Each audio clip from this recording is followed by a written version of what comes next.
L'évolution du couple, voici le titre de l'enregistrement que vous vous apprêtez à écouter. C'est une entrevue que j'avais effectuée il y a plusieurs années avec Danielle Ménard. Elle date du 5 octobre de l'année 2011. Alors, j'étais un petit peu plus jeune qu'aujourd'hui. Et j'ai décidé de vous la partager maintenant, étant donné que suite à son décès, qui a eu cours le 13 janvier de l'année 2019, là, je me suis mis à réécouter son matériel et j'ai décidé d'interrompre ma programmation habituelle sur ma chaîne YouTube pour rendre hommage à cet individu qui a été marquant dans le domaine de la diffusion de la conscience supramentale et surtout de l'accompagnement d'individus dans l'optique d'une intégration personnelle, étant donné qu'il était consultant en plus d'être conférencier. Alors, sans plus tarder, vous allez pouvoir entendre cet enregistrement qui a été fait à l'époque où j'utilisais le pseudonyme de Néo de Québec. Alors, bonne écoute. Bonsoir, Daniel. Oui, c'est ça. C'est Daniel Ménard. Oui. Alors, tu es actuellement en direct. OK, on y va. Excellent. Donc, c'est ça, c'est un honneur pour moi de te recevoir une deuxième fois à mon émission de radio. Et dans le fond, ce qui pourrait être intéressant avant de débuter l'entrevue à proprement dit, ce serait peut-être de nous parler un petit peu de toi, étant donné que tu fais de la consultation, puis tu donnes également des conférences. OK. Parler de moi. Disons que je suis un ancien astrologue recyclé dans le coaching. J'ai préféré le coaching à un certain moment donné parce que l'astrologie, on était tout le temps dans le futur, puis j'avais le goût de me ramener au présent et puis de traiter avec les gens des situations actuelles et puis de leur faire bénéficier finalement d'une vision, d'une lecture que j'avais à partir de l'astrologie.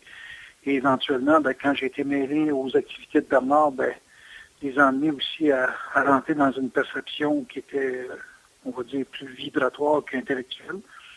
Et puis, évidemment, avec les années, j'ai contacté beaucoup de gens sur une base astrologique et tarot aussi. Disons que je faisais un peu de médiumnité. Et puis avec Bernard, je me suis occupé principalement des gens qui avaient fait le séminaire avec lui pour le caractère pratique de la dynamique supramentale. Puis c'est parce que c'était pas évident pour les gens qui étaient très intellectualisés de toucher à un domaine qui était plus axé sur la vibration. Puis moi, je suis une sorte d'hybride, dans le sens que j'avais fortement intellectualisé l'occulte, et puis j'étais quand même assez près de Bernard pour qu'il me ramène à des perceptions qui sont plus subtiles, plus psychiques, plus vibratoires. Et puis évidemment, j'ai bénéficié des deux mondes. Sans être aussi connecté que lui, j'étais quand même assez connecté pour pouvoir avoir des infos sur différents domaines. Mais surtout, moi, dans mon cas, je me spécialise plutôt dans le pratico-pratique, là. Les problèmes de couple, les problèmes de structure de travail. C'est ça, c'est justement là-dessus que je voudrais, dans le fond, parler avec toi ce soir. Je serais curieux, dans un premier temps, de t'entendre un peu sur ta vision que tu as des relations hommes-femmes au fil du temps, étant donné que ça fait quand même plusieurs années que tu fais de la consultation. Et moi, je serais curieux de savoir si tu as constaté des changements au fil des décennies qui ont passé. Oui. Écoute, moi, j'ai commencé dans les années 65-70. C'était l'époque où les femmes commençaient à vouloir être beaucoup plus libres. C'est l'époque des féministes, là. Et puis, j'étais un baby boomer, mais là, j'ai 60 ans. Et puis, j'ai vu beaucoup de femmes vouloir se libérer de la tutelle masculine. Et j'avais, je te dirais que 95% de mes consultations tournaient autour de la problématique du divorce. Je reste-tu avec mon mari? Si je le laisse, qu'est-ce qui va se passer? La femme, tu sais, ça a été comme éduqué à être pris en charge.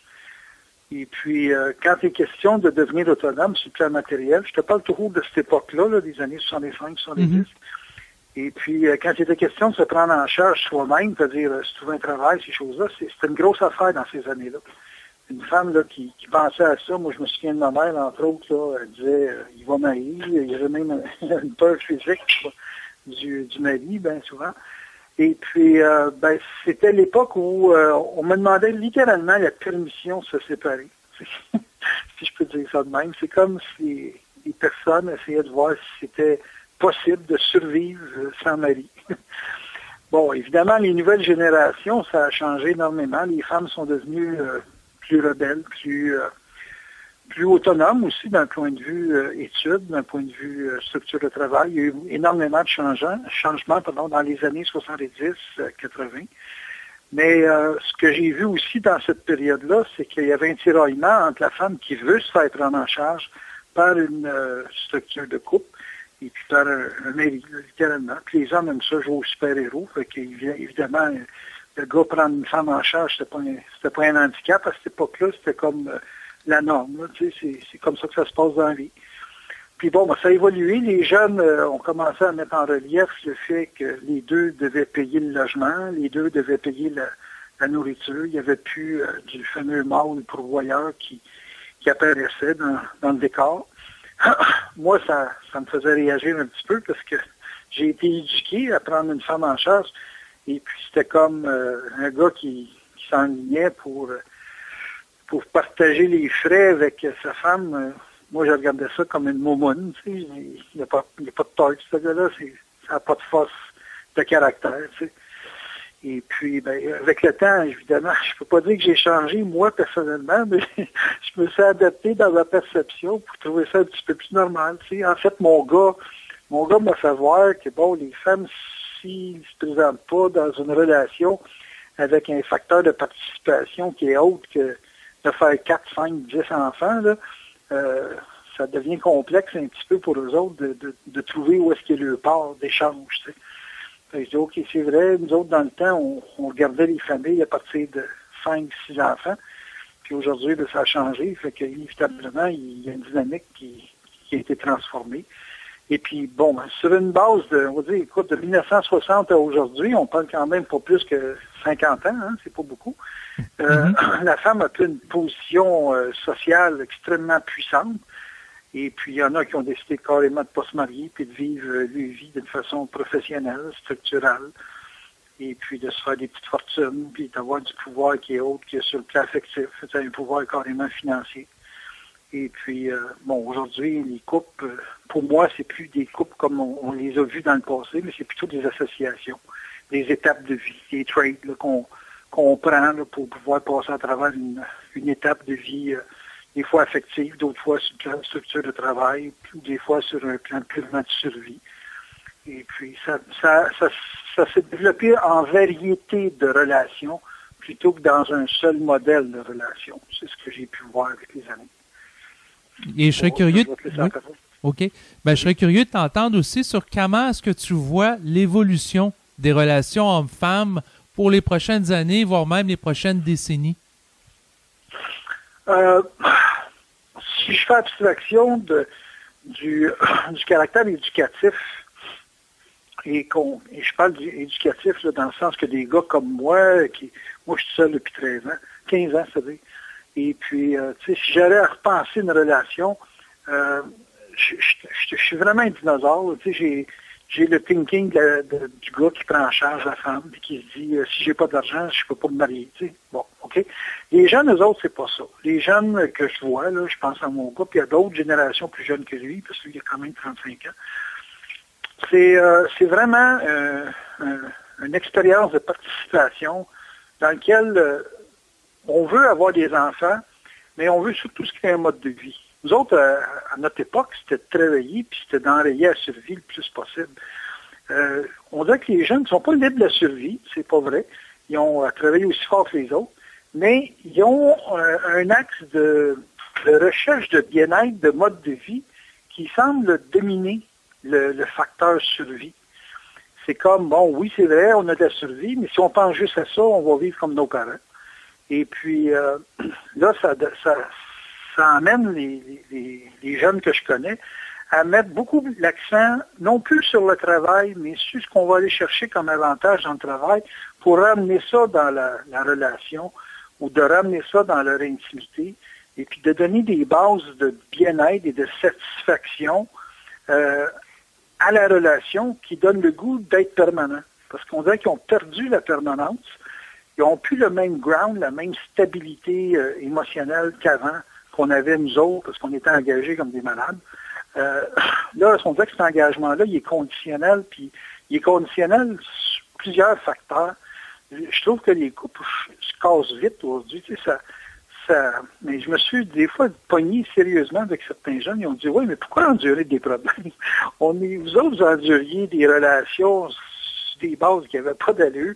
Puis nous autres, on n'a pas le goût. On veut que ça aille bien. Puis si ça va pas bien, bien, fuck all, on laisse aller.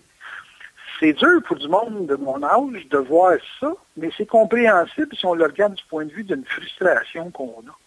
Je me promène dans la maison, puis j'ai un gros raton sur la galerie qui est énorme, mon homme. Qui doit faire partie du couple avec, hein? Bon, mais oui.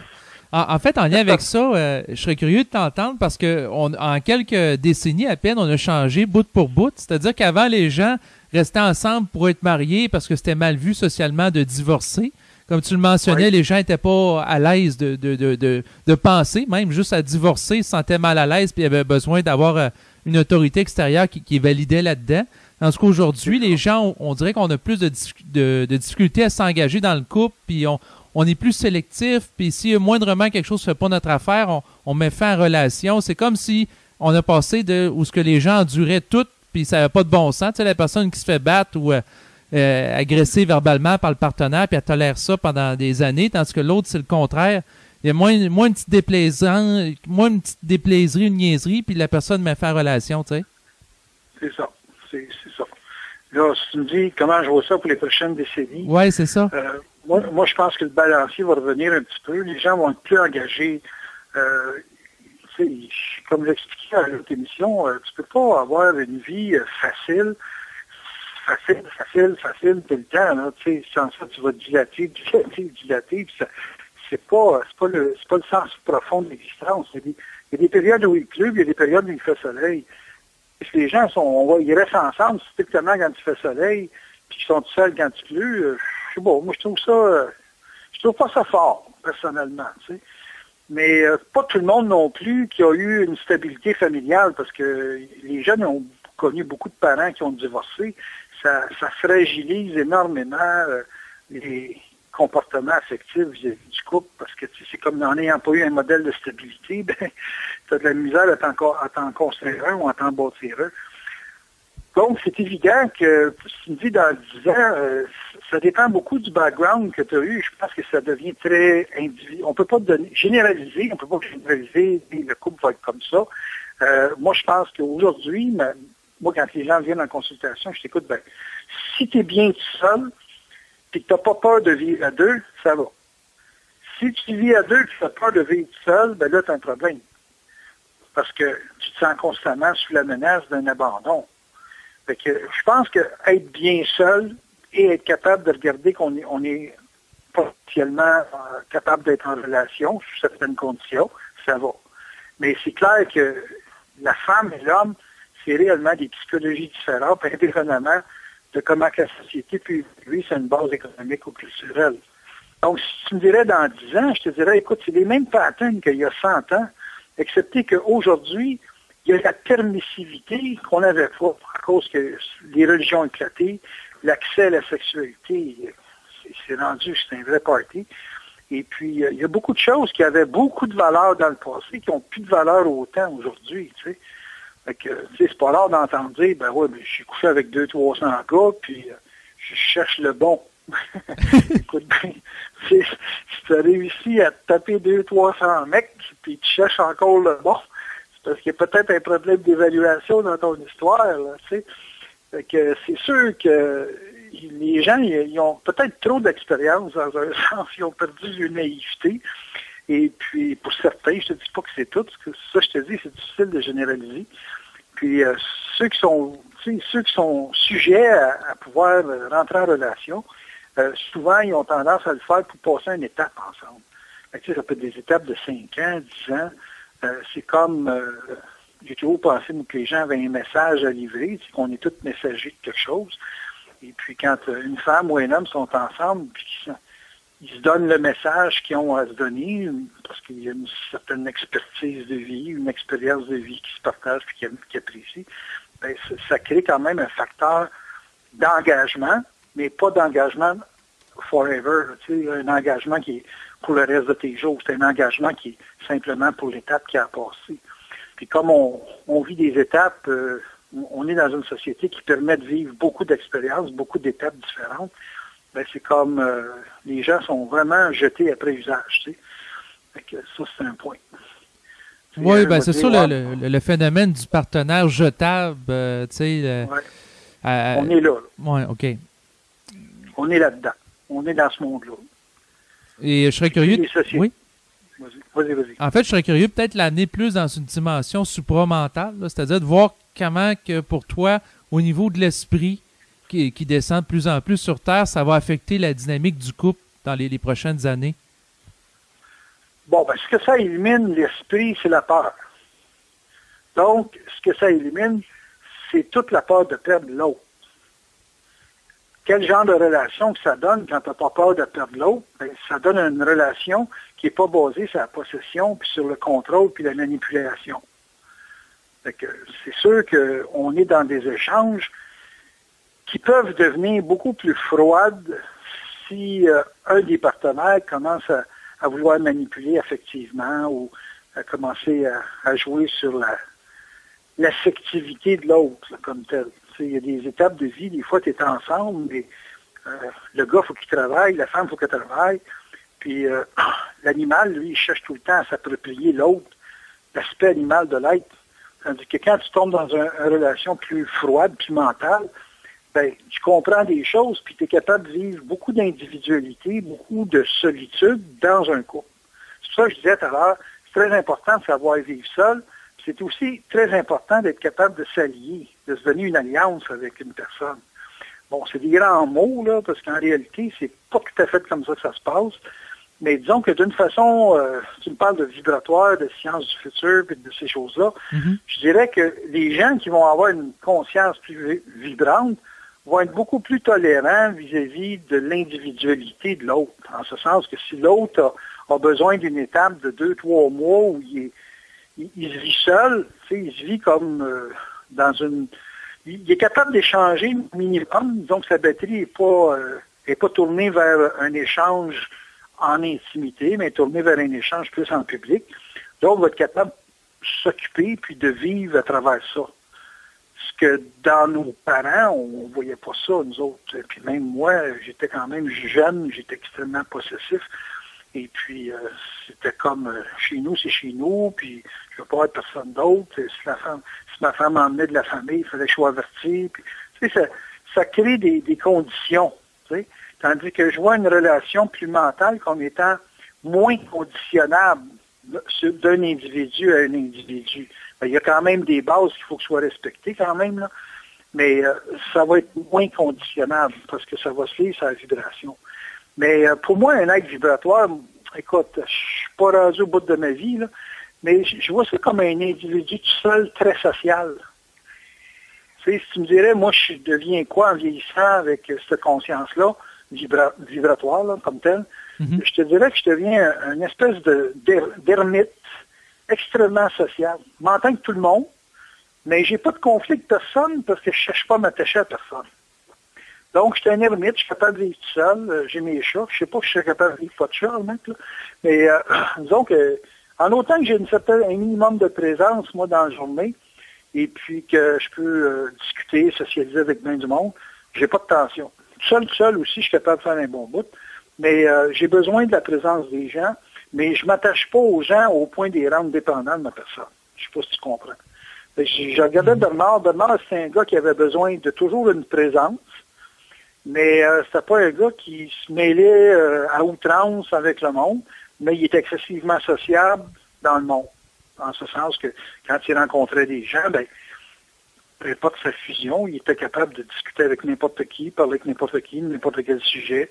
puis d'avoir des bons rapports avec tout le monde. D'ailleurs, tout le monde l'aimait bien à cause de ça. Il était le fun avec tout le monde, tu sais. Fait que, si tu me dirais, si ça mène vers où le facteur de conscience, ça mène vers ça. Et puis, je pense qu'une personne qui est consciente est aussi consciente qu'il y a une différence entre sa vie humaine et sa vie psychique. Et puis que sa vie humaine, c'est une vie qui demande, on pourrait appeler ça une thérapie, ou demande d'ajuster, d'enligner des comportements d'âme qui ne sont pas toujours évidents. Une personne a le droit de changer dans la vie, puis elle va changer à partir de sa source, de son contact. Puis elle va changer dans ses rapports avec d'autres qui ont aussi une certaine intelligence, qui vont y faire des remarques, puis qui vont y faire dire, écoute, tu me dis ça, tu vis ça, mais tu fais pas ça, puis pourquoi tu as de la difficulté à vivre ce que tu dis que tu fais ou que tu vas dire que tu vas faire. Fait que on est dans un échange avec des gens, comme par obligation dans un sens, parce qu'on doit évoluer. Quand on est inconscient, on pense pas qu'on évolue, on pense qu'on se fait diriger, se fait donner une culture, qu'on se fait imposer des lignes de conduite. On subit plus. Tandis que quand on est dans un processus de conscience, on subit moins, pas parce qu'on n'a pas à vivre les mêmes événements, mais c'est parce qu'on voit le caractère intelligent des événements qui se collent à notre vie. Quand tu arrives, tu mets ça dans un couple, ça fait du monde qui parle beaucoup, qui discute beaucoup, puis qui corrige ensemble beaucoup de choses. Ça devient très, très, très agréable d'être en association. Ou, moi, je le fais avec mes amis, je le fais avec beaucoup de gens, je le fais même avec des étrangers des fois. Quand je pars du principe que c'est pas nous autres qui pensent, puis que conséquemment, tout le monde sur la planète, c'est des canaux.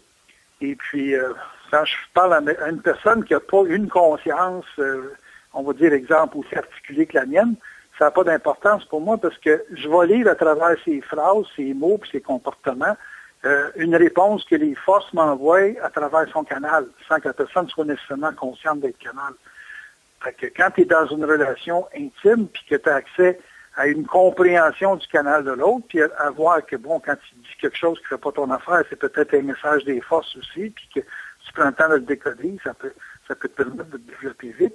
Fait que tu peux comprendre à ce moment-là qu'une personne, elle peut vivre toute son individualité, toute l'expression de son identité, sans se sentir menacée par l'identité ou la personnalité de l'autre. Tu comprends? Oui. À ce moment-là, ça fait, je sais pas, moi, ça fait des couples qui sont... Les gens, dans notre temps, on parlait beaucoup de liberté. Là. Liberté, ça sonnait plutôt sexe dans le temps. Mais aujourd'hui, ça va être beaucoup plus de liberté d'expression, beaucoup plus de liberté de perception, une capacité de traiter avec les contrariétés, une grande capacité de traiter avec l'improbable, tu sais, dans une relation, dire « j'aurais jamais pensé que tu étais capable de faire ça ». Ça avait un côté culpabilisant à notre époque, tandis que dans les temps futurs, ça va être simplement « ouais, tes planètes sont pas alignées de la façon que je pensais, c'est tout ». Tu sais, ça n'aura pas un facteur de culpabilité aussi prononcé, tu sais. Okay, là, je te laisse la parole. Oui, c'est intéressant que les éléments que tu amènes. Puis l'une des questionnements que j'avais par rapport à l'évolution du couple, c'était de savoir si on va assister à l'émergence, comme André Moreau vit, c'est-à-dire du couple ouvert, où ce que lui, il a plusieurs partenaires, puis il dit ouvertement à tout le monde. Il est très transparent là-dessus. Il dit, écoutez, j'ai plusieurs compagnes, chacune des compagnes sont consentantes, puis on forme une communauté. À un moment donné, il y a eu 11 compagnes, là, il est tombé à 3. Est-ce que ce type de mode de vie va demeurer marginal ou dans le futur, ça va devenir une tendance là, au niveau du couple? Là? Moi, je crois pas à ça. OK. Ce que Moreau vit, là, c'est du réel, ça. Là. Je crois pas à ça. Quand tu mêles le cul là-dedans, là, il y a un problème. Tu sais, le sexe, c'est un territoire quand même. Il faut qu'il y ait un minimum de protection. Donc, tu sais, tu prends ces 11 compagnes, et puis tu lui permets d'avoir chacune 11 amants. Et puis là, si notre ami Moreau est capable de dealer avec les 11 fois 11, c'est 122, s'il est capable de dealer avec les 122 amants, OK, correct. Mais sa théorie ne tiendra pas le coup. Moi, je ne crois pas à ça. OK. C'est juste pour l'amener, parce que lui, ce qu'il voit ça, c'est comme une expansion du couple, puis une multiplication des capacités de chacun à plus que en tout cas, la façon qu'il amenait ça, c'est comme si l'être devient en expansion en ayant plus de relations avec des personnes en sortant du cadre limité de l'exclusivité. Oui, non. Écoute, quand tu as des affaires à régler au niveau de la possession, ça va. Mais moi, quand un gars me dit j'ai 11 femmes, moi, dans la mesure que les femmes aient chacun 11 gars, ça va. Mais c'est égal, bonhomme. C'est comme s'il y a une situation où tout est privilégié, tu fais le pacha, là, puis toutes les autres sont à ta dépendance, puis qu'en plus, tu n'as pas besoin de payer pour. C'est comme, je sais pas, il y a quelque chose qui marche pas. Il y a un ball bearing qui marche pas. C'est ça marche pas. Ça fit pas. Moi, je suis pas capable moi, je suis pas que ça rentre pas dans ma disquette, un affaire de même. Mais si tu me parles de multiplication puis d'ouverture, prends un micro qui parle à 2000 personnes, qui part du principe que la gorge, c'est le contrebalan des organes génitaux, OK, dans les chakras. Puis que la gorge, elle a un pouvoir sexuel qui est équivalent à ta force génitale. Puis que c'est un grand magnétisme au niveau de la gorge. Moi, j'avais dit à ma mère, j'ai dit, toute ta sexualité a été transmutée à la gorge. Puis c'est à travers ta gorge que tu exprimes ta sexualité. Il était bien content de l'entendre, celle-là, là, parce que ça marchait pas fort sur le sexe. C'est pour moi la sexualité, quand ça se transmute, ça s'en va vers les chakras supérieurs. Puis quand ça arrive au niveau de la gorge, ben, si tu parles à 4000 personnes, ben, tu baises 4000 personnes. Fait que tu vois, c'est un bon sexe, hein? Tu parles de je sais pas combien de personnes à travers le monde, là. Oui, ben c'est ça. T'avais une perception intéressante de la chose. Mais on les baise vibratoirement. Quand parler de vibration, oui. Si tout se ramène au sexe, tu décides de le ramener comme faux au sexe. Ben oui. La parole, pour moi, c'est l'expression d'une sensualité, d'une coloration de l'être, puis de l'expression de son âme. Fait que, personnellement, je considère que la parole, c'est le passage de la force sexuelle au chakra supérieur, comme tel. Okay. Fait qu'une personne qui a une bonne parole, qui touche beaucoup de monde, si tu veux, ce que Moreau parle de, comment il appelle ça, de l'ouverture de... Ouais, ben, c'est ça, lui, il appelle ça un partnership polyérotique, là. Polyérotique. Le problème, c'est qu'il faut toujours qu'il y ait un feeling dans son histoire. Il n'est pas tout seul, tu sais, il y en a bien qui cherchent les bebelles de même. C'est une façon de se créer des harems, puis moi, j'endose pas ça. C'est tout simplement, moi, je t'annonce mes couleurs. Moi, si on me parle de sexualité, moi, je vais parler du chakra de la gorge, puis de la communication, puis... Écoute, moi, j'ai vécu plusieurs relations, 4, c'est pas énorme, là, quand même, mais 4 relations, puis ce qui était ma priorité, c'est que ces gens-là se développent avec moi. C'était comment est-ce qu'ils pouvaient se dégager de leur crainte, le malaise, c'est ça. Moi, je pense pas que le sexe fasse ça principalement. Il va avoir un certain confort de la jouissance, là, mais ça ne fait pas une personne qui a une confiance en elle pour aller travailler ou qui est capable d'éduquer une famille, ces choses-là, tu sais. Il y a certainement des femmes, des hommes impuissants ou frigides qui sont capables d'éduquer 3 ou 4 enfants puis d'arriver à donner à ces enfants-là l'équilibre de survie, l'équilibre face à la survie, puis qui est nécessaire pour fonctionner. Moi, je crois plus à une relation avec une personne pour qu'il y ait un développement et une croissance. Puis surtout, emmener des gens à avoir une contenance dans la vie, une cohérence dans la vie, pour être capable de s'organiser, peu importe les échanges qu'ils ont. Ça, c'est ma ligne de pensée. Oui, ben, je te dirais, je vais plus dans ton sens aussi, personnellement. Je faisais juste l'amener pour voir si c'était ça, mais si c'est pas ça, c'est pas ça. Là. Moi non plus, je le vis pas nécessairement. Là. Moi, personnellement, je serais pas capable de vivre non plus avec un harem. Là, fait que... Non, c'est épuisant. Ouais, mais... Faut faire ses économies pour les temps futurs. Là. La graisse, ça veille de péter. Là.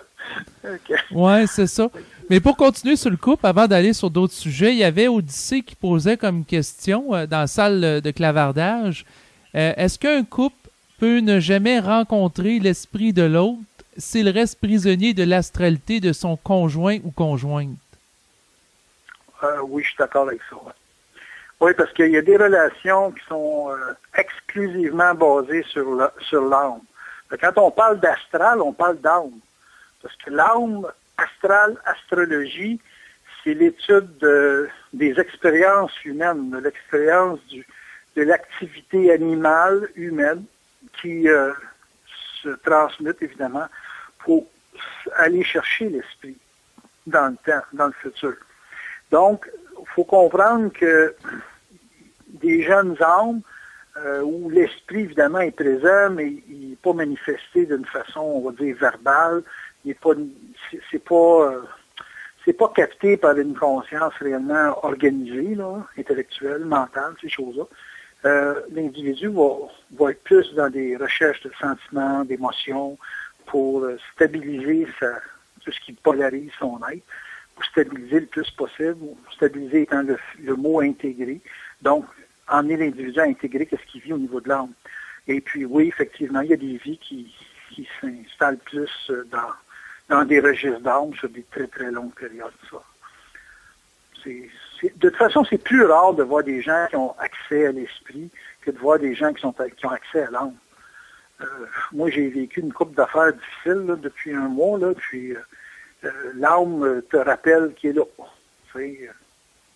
C'est pas, ta vie ne roule pas juste avec l'esprit maintenant. Fait que c'est comme, bon, OK, c'est que je vais la vivre. Je vais vivre l'âme. J'ai pas le choix de rentrer dans un jeu de polarisation. Puis, de toute façon, les gens autour de toi s'attendent à ce que tu aies un comportement polarisé. Si ta mère meurt, puis personne ne te voit broyer, ils vont dire, il sait sa mère. Hein? Alors que c'est pas vrai. C'est juste que j'ai un rapport avec elle qui est psychique, qui est pas physique. Quand ta mère, ça fait 15 ans qu'elle est Alzheimer, t'as hâte qu'elle meure parce qu'elle dépérit année par année. Ça faisait 8 ans qu'elle ne parlait plus. Fait que tu es content qu'elle suit l'heure de son corps, sans compter que tu peux continuer à établir un contact avec sur les plans. Mais ça, c'est pas accessible à tout le monde. Fait qu'automatiquement, si tu tires une lame, ils vont dire, ah, mon Dieu, il est normal. Fait qu'il faut que les gens comprennent que le rapport à l'âme, c'est pas, ou le rapport à l'astral, c'est pas la fin du monde. Ça fait partie de la vie. C'est beaucoup plus difficile ou rare de voir des gens qui ont un contact avec l'esprit ou qui ont une communication avec les sources. Ça, c'est plus rare. J'ai tellement de misère à emmener les gens à ce niveau-là, moi, là, que je peux te dire que avant que les gens se rendent là, ça va prendre des années. Là. Ouais, tandis que dans l'âme, ça, c'est fréquent, là, c'est constant. Oui, c'est sûr, parce que le passage de la conscience astrale à la conscience supramentale, de ce que j'avais compris, ça se faisait à peu près en 2500 ans, là, fait que... C'est long, c'est très long.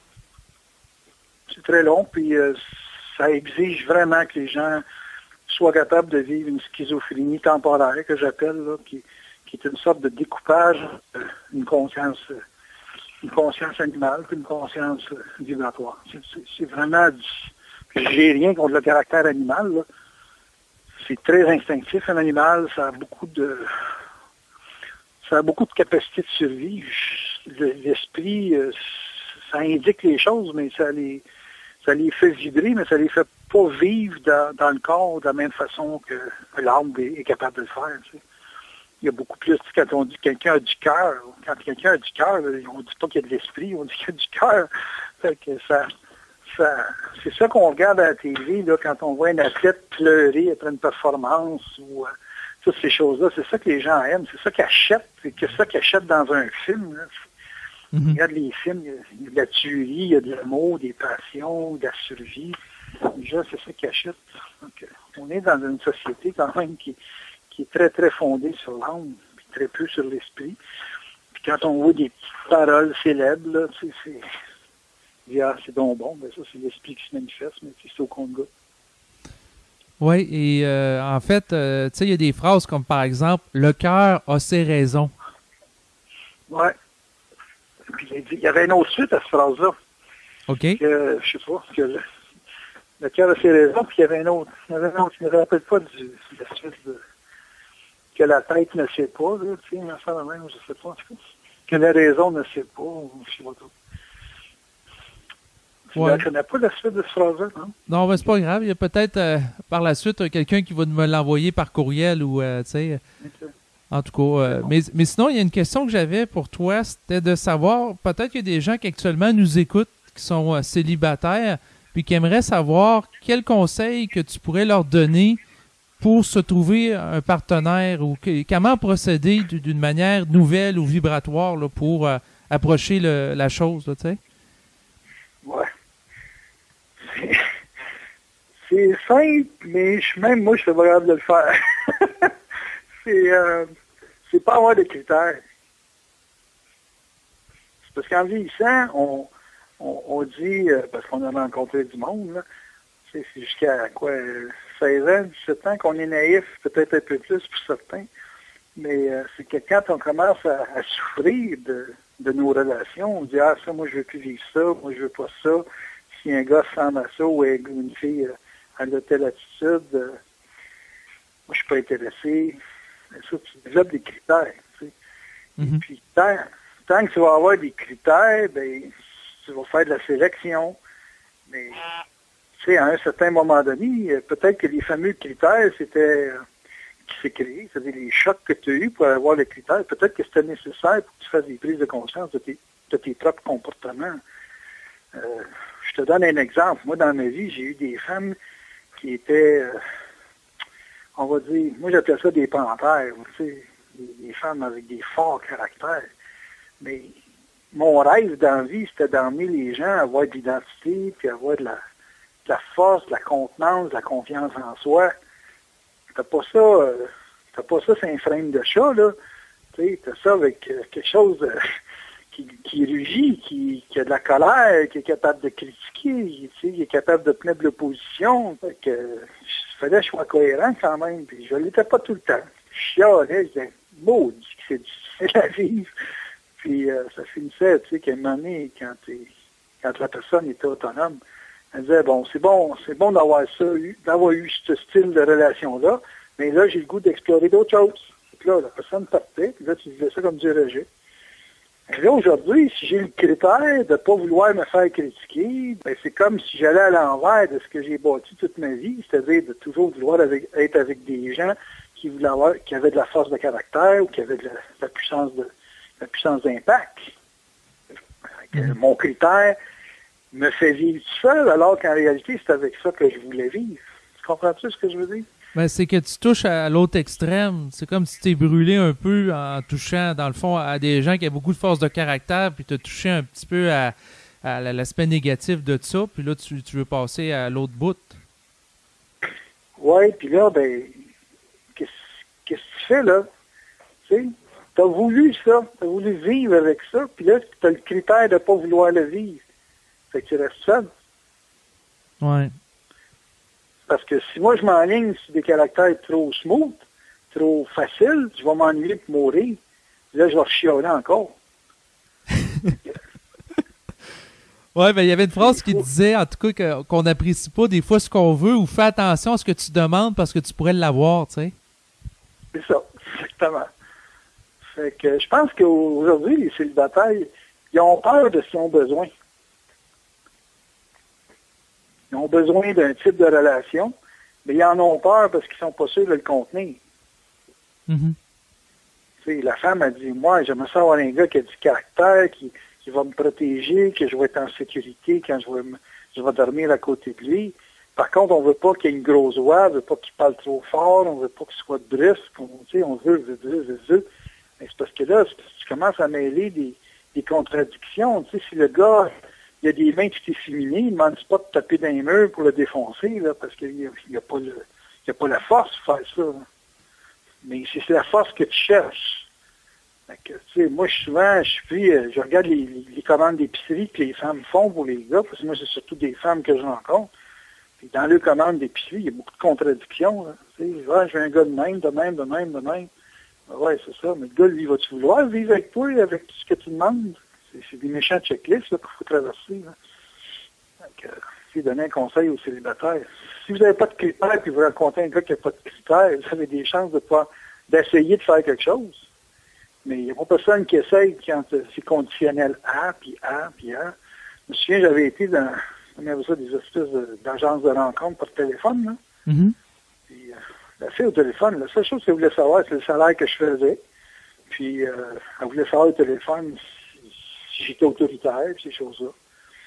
Puis, elle m'avait dit à la fin, elle dit, tu fais le bon salaire, mais ta voix est pas mal autoritaire. Elle dit, j'ai peur d'avoir des problèmes avec toi. Bon, ça veut dire quoi? Ça veut dire qu'on ne se reparle plus. C'est comme du speed dating, un petit peu plus long, c'est tout. Ouais, OK. Correct. Mais sinon, j'étais curieux de savoir, parce que c'est souvent notre ego, tu sais, notre ego qui va avoir le partenaire parfait en fonction de notre subjectivité. Mais je serais curieux de le voir au niveau de l'angle de l'objectivité ou de la conscience de l'esprit. Tu sais, le partenaire qui serait ajusté, par exemple, par rapport à nous, dans nos démarches ou qu'est-ce qu'on devrait s'enligner à ce niveau-là, tu sais? Écoute, j'ai mis sur le marché une bébelle qui s'appelle Cyclic et puis qui fait une analyse de l'âme des gens à partir des 2 dates de naissance. OK. Et puis, ça n'a pas fonctionné, mais pas en tout. C'est pourquoi? Pourquoi? Parce que les gens, ils veulent y aller sur le feeling. Ils veulent pas se faire dire que c'est bon ou c'est pas bon. C'est le feeling, c'est le senti, c'est comment on dort ensemble. Moi, personnellement, ma mesure d'une bonne relation, c'est le sommeil. Si je suis pas capable de dormir avec quelqu'un, c'est clair que je peux pas vivre une relation avec cette personne-là sur du long terme. Ça, c'est sûr. Il faut que tu sois capable de dormir avec la personne. Ça, pour moi, c'est ma base à moi. C'est ma mesure. Mais dormir, pour préciser, là, pour que, dans le fond, dormir dans le sens de sommeil, là? Oui, sommeil. En présence de quelqu'un, OK. On parle pas de sexe ni de... Hey, écoute, le sexe, ça peut faire partie de ça, mais il y a des gens qui ont plus de sexe parce qu'ils sont rendus, je sais pas, moi, 75, 80, mais ils dorment bien ensemble. Mm-hmm. Puis il y a des gens qui ont du bon sexe, mais ils sont pas capables de dormir ensemble. Fait que, moi, je dis à ces gens-là, écoute, que tu aies du sexe là, acrobatique, comme tu voudras, là, si tu vas dormir avec l'autre, là, moi, je garantis pas de cette relation-là sur du long terme. Parce que dans le sommeil, il y a un abandon total. Si tu es pas capable de t'abandonner totalement dans le sommeil, c'est parce qu'il y a quelque chose dans l'énergie de l'autre que tu ne trosses pas, qu'il n'y a pas de confiance. Là. Ah, c'est intéressant ce que tu amènes parce que je l'avais pas vu comme ça. Manque d'expérience, peut-être? Oui. T'agaces. Ta blonde va te tomber dessus. C'est pas grave, c'est le joke. Mais moi, je le voyais, tu sais, quand tu en parlais, c'était plus dans le sens que quand tu es capable de dormir avec quelqu'un, c'est parce que vos vibrations sont compatibles, tu sais. C'est ça. Son atmosphère, l'ambiance qu'elle génère, ça fit avec toi, là, tu sais, c'est... Ah oui. Ouais. Oui, puis tu peux pendant 4, 5, 10 ans bien dormir, puis demander, oups, ça dort plus bien. Ça veut dire souvent que la relation elle est rendue à son terme. C'est-à-dire le message que tu avais à passer à l'autre, puis le message que l'autre avait à te passer, c'est passé. Les deux disques sont pleins. OK. Parce que c'est une expérience d'âme quand même. Là, tu sais? Fait que pour moi, souvent, je donne ça comme exemple, c'est du transfert de disques durs. Tu sais? Il y en a un qui bloque sa clé USB dans le computer de l'autre, puis c'est parti, on s'échange des fichiers. Donc, moi, le sexe, comme ça, je vois ça. OK. Puis, dans le fond, ben, c'est sûr que c'est une vision informatique de la chose. Mais j'étais curieux de l'aborder, le phénomène de la sexualité sur le plan vibratoire. C'est Internet. OK. Les fichiers qui sont flottants. Et selon le besoin, ben, tu connectes avec le fichier que tu as besoin. C'est pour rester dans l'image. Là. Mm-hmm. La sexualité, pour moi, c'est simplement une occasion de se transférer une expérience d'âme. Mais comme exemple, quelqu'un va dire, moi, quand je vais en voyage, j'ai toujours un amant ou une maîtresse sur l'endroit où je vais. Bon, là, cette personne-là, c'est comme si elle voulait se marier au niveau de l'âme avec la culture du milieu, de la ville ou de la place où elle est rendue. Il faut être assez large d'esprit pour pouvoir assimiler ça. Hein? Oui, bien sinon, est-ce qu'on peut dire que c'est une espèce d'intérêt d'exotisme, tu sais, l'amour du lointain, puis une espèce d'idéalisation là, de l'ailleurs là, aussi, là? C'est toujours... Ça, c'est le prétexte, si tu veux, au niveau de l'apparence des choses, mais c'est toujours pour aller chercher une expérience. Le sexe, c'est toujours un transfert de fichiers, c'est un transfert de mémoire. On construit un corps humain à partir de la sexualité, donc on construit... on va dire, une infrastructure pour recevoir de l'esprit, et recevoir un programme qui est finalement l'ADN des deux parents. L'âme, tu sais, elle n'atterrit pas par hasard dans un corps humain. Là. Il y a toute la façon de penser des deux parents là, qui vont faire un joint venture, qu'ils appellent, là, une connexion. Là. Et puis, dans cette connexion-là, ben, ça fait apparaître, selon l'état des parents dans ce temps-là, ça va faire apparaître une âme donnée, puis un esprit qui va piloter ça pendant X années. Mais c'est clair que c'est un transfert de mémoire, ça c'est sûr. Pas juste au niveau liquides, là, au niveau psychique aussi. C'est pour ça qu'il y a des gens qui ça connecte fort, mais d'autres qui ne connectent pas fort. Ça dépend de ce qu'un complète dans l'autre. Des gens que c'est fort, puis tu les regardes physiquement, puis ils sont là à faire des remèdes, puis ils ont un party d'enfer, fait que c'est clair que c'est parce qu'ils se complètent bien dans les échanges de données, là, les échanges psychiques. Moi, je trouve que la société met beaucoup, beaucoup trop d'emphase sur le sexe, puis ça fait qu'à un moment donné, être homosexuel, ça a l'air d'être épouvantable, alors qu'en réalité, c'est juste une autre façon de penser, c'est tout. Oui, ben, je pense que... Oui. Je pense que la famille. Oui, c'est ça. Ouais, c'est ça, mais au niveau de la société, je pense qu'actuellement, c'est de plus en plus accepté au niveau des sociétés occidentales, que ce soit au Québec ou les gens aussi qui m'écoutent en France. Par contre, on peut constater que dans des pays comme les pays arabes, c'est plus rigide, c'est encore rejeté. L'homosexualité comme expérience. Le couple aussi, c'est très différent là-bas. Les femmes qui portent le voile intégral, là, avec la burqa, puis on voit juste leurs yeux à peine sortir d'un grillage comme si elles étaient en prison derrière un voile. C'est à des années-lumière de Britney Spears ou de Lady Gaga qui font des vidéoclips presque dénudés sur les ondes de la télévision. Là, des fois, on en regarde... ça, c'est peut-être quelque chose d'important à aborder, c'est que des fois, on en regarde la société ici, dans d'autres pays, puis on dirait qu'on est sur deux planètes différentes. Deux planètes, mais des temps différents. Je suis convaincu qu'il y a encore du monde qui vit sur la planète dans les conditions de vie de la troisième race racine, là, la Lémurie, pour avoir qui vivent dans une spirit, dans les Atlantes. Donc, je pense qu'on a une planète qui permet qu'il y ait beaucoup de temps qui cohabitent l'un par rapport à l'autre. Comme ça, je vois ça. C'est plus que plusieurs planètes. C'est carrément beaucoup de rythmes de temps différents. Parce que tout le monde, quand on parle de réincarnation, tout le monde ne peut pas aller à la même vitesse. Puis pour revenir sur la même planète, il faut définitivement que tu reviennes là où tu t'es arrêté, là, au temps où tu t'es arrêté. OK. Puis ça, est-ce que ça va cohabiter encore longtemps sur Terre? Je pense que ça a toujours été le cas. Ce qu'on appelle souvent des génies, là, des Einstein, des Jules Verne, des affaires de même. C'est du monde qui était dans d'autres temps. Bernard, il disait tout le temps, il dit, moi, je suis pas dans le 6e, je suis dans la 7e race. Bon, OK, si tu es dans la 7e race, ça veut dire que tu viens nous parler d'un passé de ton monde qui est le futur du nôtre, tu sais. Parce que si la plupart des gens sont dans la 5e race, puis qu'on parle des bases de la 6e race, qui est la race du supplémental, ou appelez ça révolutionnaire, ou appelez ça comme tu voudras, là. Pour moi, c'est juste un mot. C'est clair que c'est juste un temps différent. Là. Moi, je me plains tout le temps que c'est trop long ou c'est long développer une conscience chez un individu.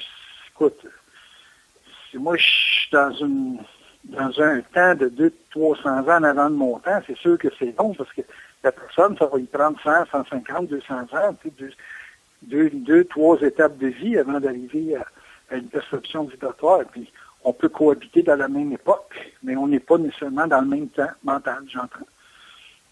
Fait que, il y a des gens, eux autres, ils vont en messe, là, puis c'est sérieux, là, ils allument le lampion, puis le kit. Moi, quand ma mère est morte, là, ils ont demandé dans le testament d'avoir une chose religieuse, hein, une séance religieuse, une messe. J'étais à la messe, écoute, c'est quand même il y a 35-40 ans, la dernière messe j'avais été, mais même si 35-40 ans, c'est pas long, ça reste que c'est un autre temps pour moi. Là. Donc, c'est comme, il y a des gens qui vivent ça, puis qui les regardent, puis ils sont très concentrés. C'est l'équivalent pour eux autres de faire du yoga, puis ça se respecte, ça. Je pense que chaque personne dans son époque, avec sa culture et son raisonnement, c'est à respecter, parce qu'il est rendu là. Il est rendu là. Écoute, tu peux pas chicaner quelqu'un d'être ce qu'il est. Fait qu'à un moment donné, ben, c'est ça, tu t'adaptes. Puis la personne, elle ne peut pas s'adapter à toi, mais toi, tu peux t'adapter à elle. C'est pas à moi de commencer à brasser le prêtre en avant, puis dire, voyons non, qu'est-ce que tu dis, ça n'a pas d'allure, ces choses-là. Tu laisses faire son affaire, puis quand tu vas le voir, tu dis, félicitations, vous avez fait une belle homélie, puis ces choses-là. Puis, moi, je serais curieux de savoir, en tant que consultant, vu que tu as vu une quantité de personnes quand même importante au fil des ans, c'est quoi les principaux obstacles que tu as constatés chez les gens qui empêchent d'avoir une bonne qualité de relation de couple? Ça a varié avec les années, mais disons qu'une constante, là, c'est le manque de générosité. Il y a le manque de compréhension, mais ça, c'est assez classique. T'sais, un homme a de la difficulté à comprendre une femme, puis une femme a de la misère à comprendre un homme. Mais d'une façon générale, là, mettons que tu aurais des problèmes de compréhension, si tu serais généreux dans la vie, là, que tu ne serais pas tout le temps dans le je, probablement que tu en arriverais à te comprendre. Les gens ont des idées très arrêtées. Ils ont surtout des besoins qu'ils essayent de dicter à l'autre. Et puis ça fait que ça fait une domination qui s'installe. S'il y a domination qui s'installe, c'est parce qu'il y a en quelque part, il y a un manque de générosité. Le manque de générosité, c'est pas toujours dans le sens financier du terme, là. Dans le sens de pas traiter avec justement les besoins de l'autre, la ligne de pensée, la ligne de conduite. Tout le monde n'est pas bâti de la même façon, puis les gens, on dirait qu'ils veulent traiter avec du monde qui traite tout le temps de leur façon. Ça finit que c'est compliqué. Donc, à ce moment-là, c'est que souvent, le problème de l'écoute, souvent, la personne n'est pas à l'écoute des besoins de l'autre, puis est juste centrée sur ses besoins, tu sais, la personne qui est égocentrique, là. Ben, c'est ça, c'est ce que je dis, il manque de générosité, tu sais. Okay. Si une personne serait généreuse, elle prendrait le temps de voir ce que l'autre a à être, à dire, à vivre. Des fois, il y a des gens, ils ne se comprennent pas eux-mêmes. Fait que tu peux pas lui demander de se justifier de quoi que ce soit. Ils ont la misère à se comprendre eux-mêmes, tu sais. Fait que ça demande de l'aider à se comprendre. Tu sais. Moi, j'ai eu un problème à régler avec une histoire de chat. Il a fallu que je parle avec quasiment 10-12 personnes avant de trouver la solution, qui était d'une simplicité monumentale. Mais je t'ai parlé à un, parlé à l'autre, puis à un moment donné, apprendre ce qui se dégageait de la conversation, puis laisser le temps travailler. Mais les gens ne laissent pas aux autres le temps d'être, puis de présenter quelque chose qui se développe. Tu sais. Donc, ça manque de générosité. Alors, il me le disait souvent, il dit, la planète va, si elle a à vivre une apocalypse difficile, ça va être lié au manque de générosité de ses dirigeants, puis surtout de ses dirigeants. OK. Et dans le fond, j'étais curieux de savoir, on a parlé un petit peu de ce qui fait obstacle, puis dans ta vision, c'est le manque de générosité.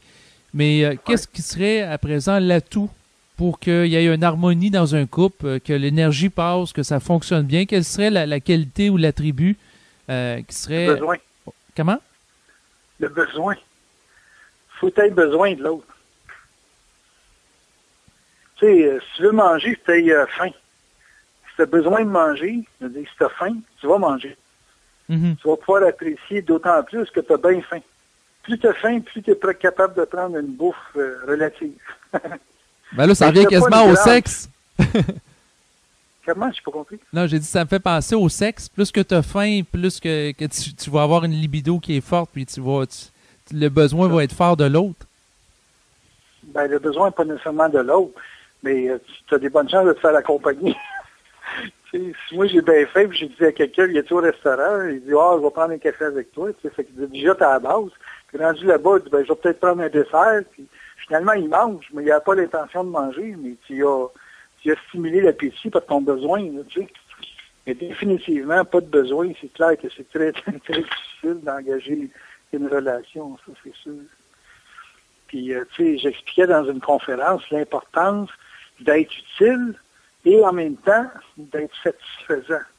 C'est comme un slider là, tu sais, que tu pourrais mettre, là. Puis d'un côté du slider, c'est être satisfaisant, puis l'autre, c'est être utile.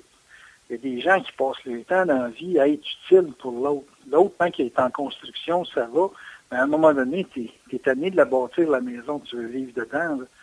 Fait que là, il faut que tu sois capable de créer une zone de satisfaction qui est de rien faire, puis de t'amuser, puis de relaxer.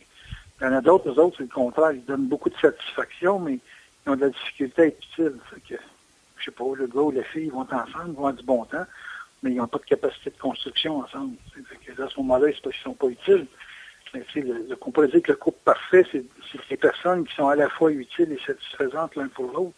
Puis que là, dans cette optique-là, s'ils sont capables de se renouveler, ben, ils vont créer une relation avec l'autre qui va avoir de la permanence. La permanence, c'est pas quelque chose, c'est pas une loi, ça, là, la permanence. La permanence, c'est une condition qui vient avec la capacité des gens de renouveler leurs besoins ensemble, puis de trouver une zone d'utilité, puis une zone de satisfaction mutuelle. Excuse-moi, je ne sais pas si tu brasses du papier ou quelque chose, parce que j'entends un petit peu de bruit là, dans le téléphone. Les chats. OK. Les chats. Les 20 chats, là. Les 20 chats. En passant, OK. Mais je me demandais, j'espère qu'aujourd'hui, il n'y a pas eu de chat qui est mort, parce que l'autre fois, quand tu étais venu à mon émission, tu avais eu un chat qui était mort. C'est pire que ça. Ah ouais? C'est bien pire. Ouais. J'ai la ville qui m'a tombé dessus. J'ai un voisin qui a pris des photos de mes chats, qui est amené ça à la ville pour faire du trouble. Vraiment juste pour écœurer. Là. Et puis là, la ville m'a envoyé un papier comme quoi il faut que je réduise ça à 2 chats. Puis j'ai dit, hey, wow, minute, là. Je reste dans le bois, moi. Les autres qui me terraient, c'était à bois, tu sais, fait que je dis, laisse-moi tranquille. Fait que c'est ça. J'ai réglé ça en disant, vous ne pouvez pas rentrer dans la maison. Fait que si mes chats sont dans la maison, faut all, ça arrange-vous de vos troubles. Fait que je vais regarder je vais regarder mes chats dans la maison, mais en regardant mes chats dans la maison, ça fait bien du chat dans la maison. C'est pour ça, ça nuance, ça gratte, ça fait ça l'affaire. Ouais, mais je trouve ça dommage que dans le fond... Ça fait faire de l'ordre. Écoute, dans le temps que je faisais faire des exercices aux gens, j'ai écouté cette émission, tu as compris exercice, mais c'est pas ça, c'est exorcisme, faire sortir des bébites du corps. Là. Dans le temps que je faisais ça, il me passait tout le temps, après ça, il me passait toujours des catastrophes. Puis à un moment donné, j'étais tanné, j'ai dit, écoute, s'ils veulent qu'on la fasse, le job qu'ils me laissent faire. Là, il avait été par en dedans, puis il disait, hey, Gros Minou, c'était mon surnom. Il disait, Gros Minou, ils me disent que quand on fait ça, on fait de l'ordre. Puis si on a du désordre dans notre propre vie, ils vont nous faire de l'ordre obligatoire pour être capable de contenir ce qu'on a déclenché comme ordre dans la vie de l'autre. Fait que si nous autres, on n'a pas d'ordre, on n'a pas... Tu sais, quand je te disais, on fait une conférence, il faut toujours appuyer ce qu'on parle avec notre vécu. Mais c'est comme quand tu crées un ordre dans ta vie, comme moi, quand je parle, puis je m'en vais plus grand public, ces affaires-là, je suis obligé d'avoir un ordre proportionnel à ce que la collectivité est capable de contenir. Quand je suis toujours avec mon groupe qui me comprend, puis c'est puis ça, ben, je peux vivre pas mal l'année que je veux, mais dès que je commence à parler à des gens que ça choque l'esprit de m'entendre, même si ça choque 30 secondes, ben, j'ai un impact là-dessus. Ça a subi un impact. Ça va ensemble, ça. Toi, tu fais de l'interview, tu n'es pas vraiment responsable de ce que le gars affirme, mais si tu affirmes des choses, parce que j'ai écouté une couple de tes émissions, il y a des fois que tu affirmes des choses, mais quand tu affirmes des choses, il faut que tu vives les conséquences de ça. Tant que tu as une vie bien simple, c'est pas trop de trouble, mais si tu commences à avoir des propriétés ou des acquisitions, quoi que ce soit, il va falloir que tu fasses de l'ordre là-dedans. C'est évident, non? Dans le fond, si je te comprends bien, parce que toute personne qui va parler en public de ce type de choses-là va être confrontée à ces manques de congruence ou avoir des retours, des rebounds, dans le fond, de ces prestations publiques. Oui, parce que c'est pas juste des idées qu'on parle, c'est aussi une mise en vibration qu'on a. Moi, j'écoutais tes conférenciers, il y en a qui sont très bien articulés, mais qu'à un certain niveau, en tout cas, si moi je les interviewais, je ne ferais pas de cohérence assez facilement. Parce que c'est pas toujours, dans le ton de la voix, c'est pas toujours à côté comme il faut. Fait que ça, ces gens-là, ça veut dire qu'ils ont fait une étude qui intellectuellement a du sens, mais que dans la vie, c'est très difficile à appliquer. Il y en a un, entre autres, qui parlait de la volonté, de l'intelligence puis de l'amour. Hein. Puis, je comprends son concept, mais dans le cas de la planète actuelle, c'est très, très difficile d'aller trouver des champs d'application constants là-dedans. Fait que ça, quand je l'écoutais, je le voyais trembler dans sa voix, hein, puis je disais, ouais, je comprends que ça ne doit pas être facile à prendre le rebound de ça. Mais de l'autre côté, ce qu'il disait, c'est que c'était pas pour tout de suite. Là. L'amour, entre autres, là, ça allait être dans plusieurs siècles, puis probablement qu'on ne connaîtrait pas ça de notre vivant. Puis à cette étape-ci, c'était plus le développement de la volonté qui était le principe. Là, À ce moment-là, il faut en parler tout de suite. Parce que tu transportes un futur dans le présent. La vibration du futur s'installe dans le présent. Ça a des conséquences, ça, là. Comprends-tu? Il y a un facteur de déstabilisation dans les perceptions des gens qui sont pas rendus là. Moi, si je parle juste de, c'est pas nous autres qui pensent à ma famille, ça crée un choc. Et un choc, ça veut dire, dans le cas, un rejet sur ma personne. Il faut que j'assume une conséquence de ce que j'affirme. C'est ça. Mais écoute, j'ai été astrologue toute ma vie. Moi, j'ai dit plein de choses à du monde, que ça arrivait, mais que quand ça arrivait, c'était drôle, mais quand c'était prévu, ça ne l'était pas. Puis il vivait comme une sorte d'ambiguïté jusqu'à temps que l'événement se produise.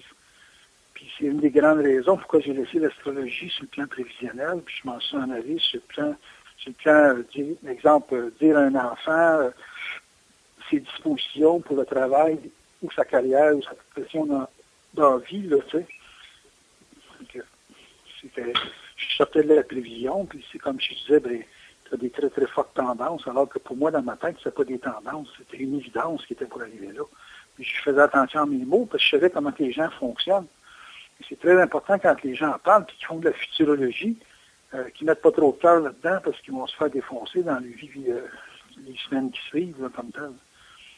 C'est trillant le mot, mais c'est une drogue aussi. Et la drogue, ça a un effet aussi sur le corps. Là, c'est la cocaïne ou sur l'héroïne ou quoi que ce soit.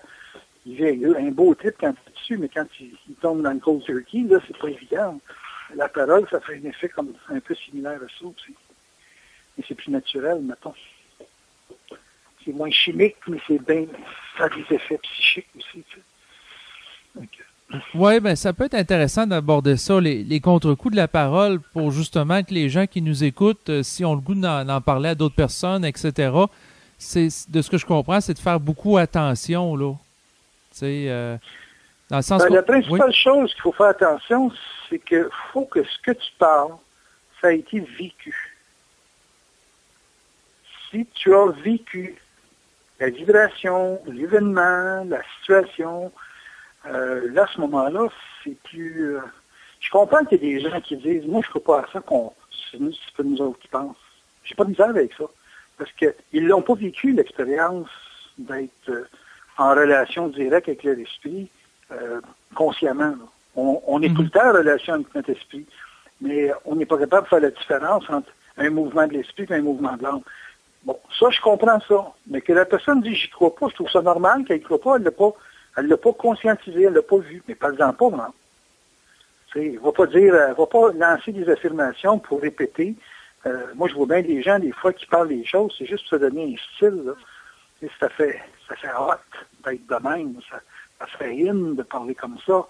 Ça, c'est touché, cette affaire-là, parce que les autres sont réellement pas conscients de la parole et ses conséquences. Après ça, quand ils sont en initiation, ils disent, mon Dieu, comment ça fait que je vis ça? Mais tu vis ça même parce que tu as déclenché quelque chose, tu as déclenché un tsunami dans ta vie, là. Comment j'ai pu faire ça? Puis là, tu décortiques un petit peu le passé, puis tu t'es confirmé avec force et tendance. Et puis, tu sais, les politiciens, une des choses qu'ils doivent faire, c'est contrôler le plus l'impression de ce qu'ils parlent.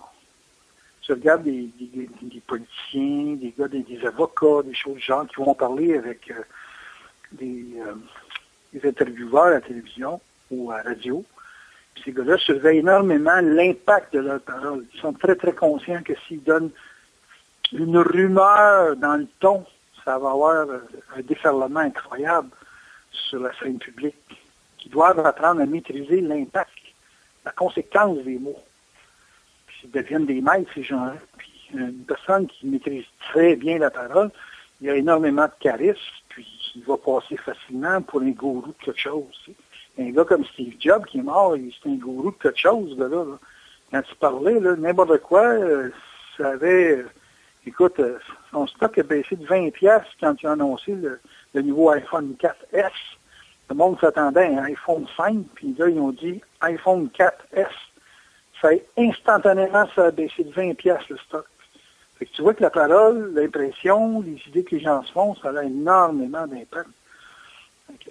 J'ai bien hâte de voir, là, avec Jobs qui est mort, là, comment ça va réagir, le stock demain. Oui, c'est ça, au niveau des actions d'Apple, là. Ta vie, un être humain, c'est comme une business, c'est comme une compagnie, ça, là.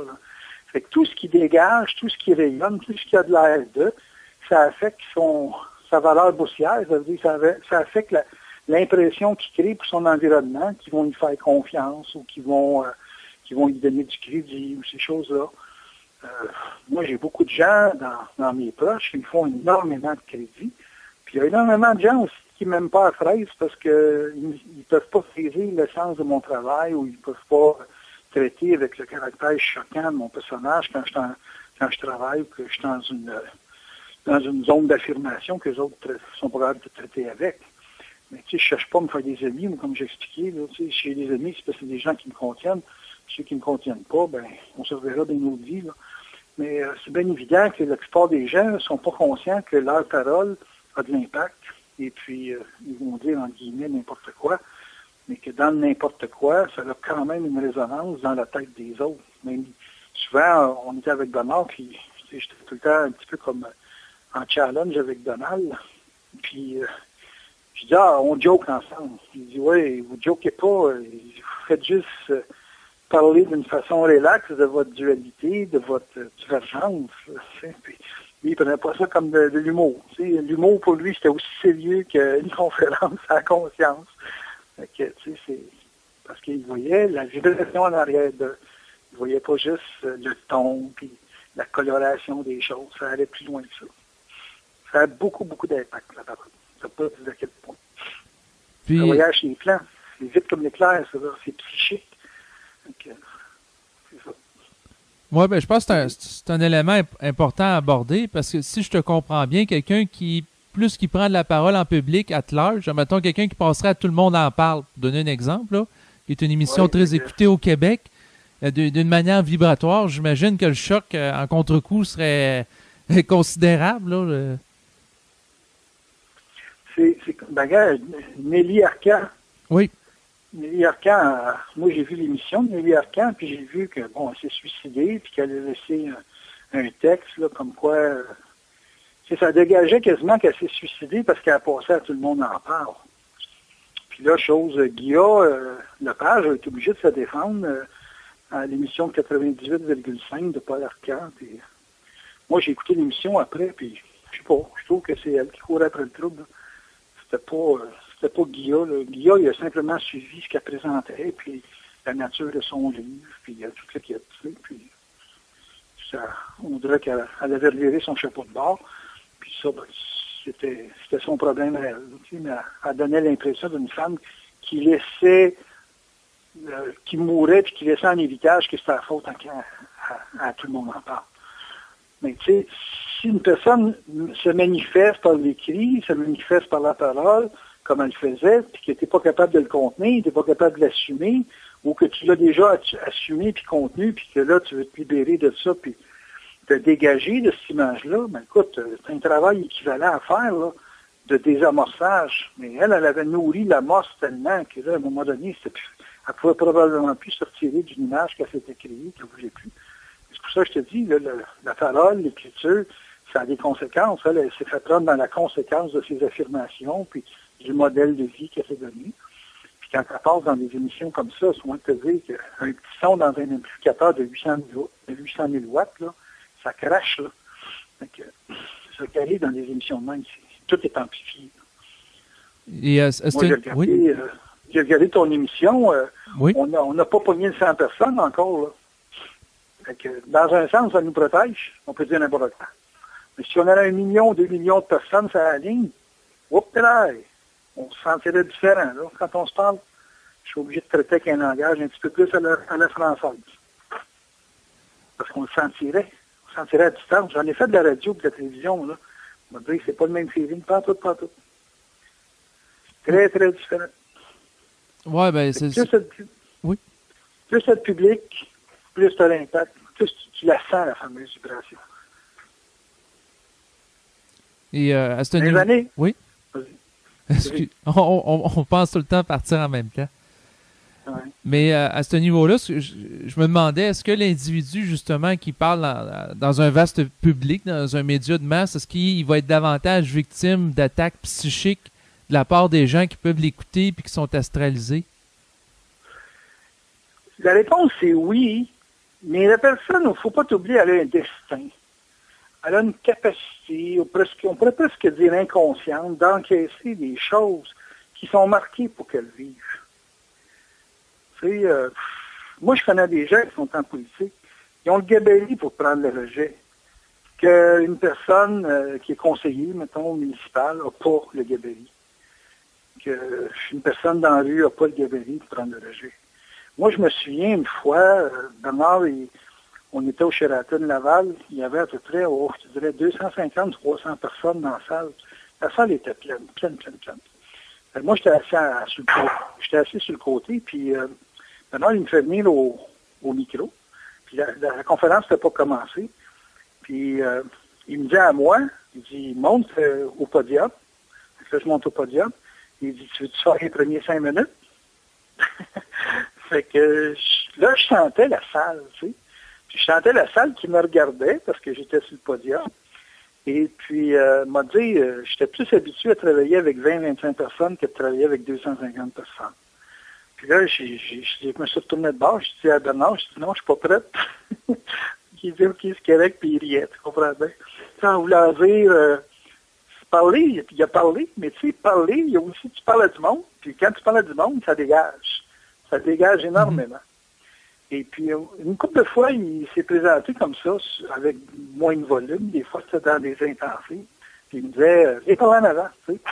Puis il m'a dit, c'était pas pareil comme dans mes groupes. Premièrement, les gens n'étaient pas là pour venir me voir, ils étaient là pour venir voir demain. Puis j'étais sur le check, pas à peu près. Tu sais. Puis pourtant, il y avait peut-être plus que 40-50 personnes dans la salle. Mais ça a un effet physique incroyable. Puis même aussi, il a fait des conférences juste pour les femmes. Il y avait juste des femmes dans la salle. Puis il m'avait dit, étant donné que toi, tu as travaillé beaucoup pour l'évolution et le développement de la femme, il dit, t'es le seul gars que je vais accepter dans la salle. Puis là, j'étais dans la salle, puis je peux te dire une chose, une salle de 300 femmes, c'est pas pareil comme une salle mixte. Très, très, très différent.